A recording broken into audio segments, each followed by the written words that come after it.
Hello friends, today I am going to make this and share it with all of you. I tried to learn this but no one taught me. So I found a way to do it through various experiments. The results were not bad, but it's still not complete.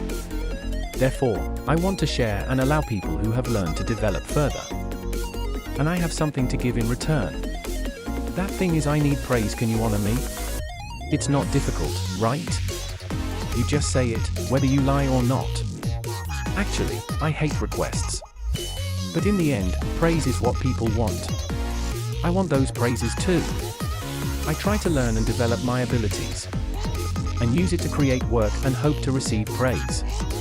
Of course I got it. But it's never enough.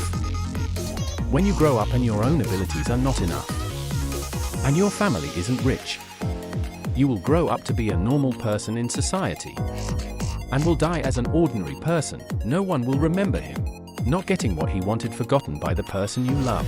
But on the other hand, if you think or do something big enough, you will be talked about for thousands of years. I hate belief. More than half the world believes things without question. They protect what is intangible and unreal. He was dominated by beliefs and used like a fool. He died with faith and the belief that his soul would be led to rest in peace. Even though he did many bad things during his life. Died with a curse.